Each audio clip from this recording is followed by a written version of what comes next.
70 տարի ու մի քիչ էլ ավելի Ջեմա տատի ու Լևոն պապի ամեն ինչն ընդհանուր է, բացի ննջասենյակից։ Ջեմա, քանի տարի որ միասին ենք։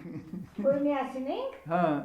Դե 70 տարի եթե ոչ ավելի։ Ես աշուտով աչիկից աղջկա 70 ամյակն է։ Լևոն պապն իր սենյակն ունի, դրան հենց դիմաց կնոջ Ջեմայի լուսանկարն է։ Ամուսության օրենք նկարել։ Ջեմայի անկյունում հենց մուտքի առջև Գոյայի կտավն է, նշանադրության լուսանկարը։ Նշանдрեքի մի օր առաջ այդ բանը որ գնացել էի մազերը սարքելու, հետո որ ասարի մատ նկարվեցին։ Ջեմայի միակ միայնակ լուսանկարը խնամիները չեն հավանել։ Ինքը լուսանկարը ընտանեկան ալբոմի հենց առաջին էջում է փակցրել։ Իրանք ասում են լավ չես դուրս եկել։ Աննկատ մի աչքով Ջեմային, մեկով էլ սև ու սպիտակ լուսանկարին, ամենաշատը Լևոն պապն է նայում։ Հիշողություններս վերականգնում որ նայում եմ, մենք ոնց ենք ծանոթացել, ժամանակվա իր տաններ, ինքը բավականին լավ պահպանվել է։ Համատեղ երկար կյանքի սկիզբը կարճ շրջազգեստը դրեց։ Մերգելյանի գլխավոր ինժեները նորեկ Ջեմայի նախ բաց ոտքերն է նկատել։ Հակիսը չեմ ուշ մեզ ոտերն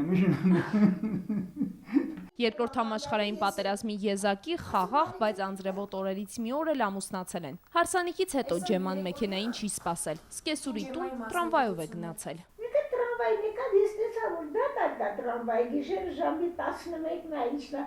Բայասիցի տրամվայն եկավ, բոլորս են ուստեն։ Տրամվայը հետո մեքենայով է փոխարինվել։ Միայն թե ղեկը ամուսնու ձեռքին է եղել, ազդանշանն էլ կնոջ։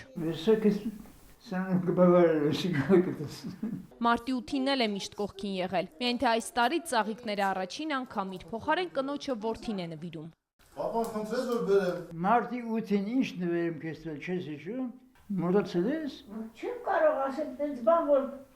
հիշեմ ծաղիկներ եմ միշտ բերում, քաներ նոմեր 5-ի ասում։ Միշտ ասում եմ, ես նվերեմ, ես էլ իրար եմ ասում, ես նվերեմ։ 4 թոռան 2 ծոռան տերզույգը Հայաստանից բացի Ամերիկայի, Մեքսիկայի ու Ճապոնիայի նորություններին էլ է հետևում։ 3 զավակներից 2 դուստրերը նահանգներում են բնակվում։ Մի խումբ ճապոնացիներ էլ իրենց տանն են ապրում, անհիշելի ժամանակներից։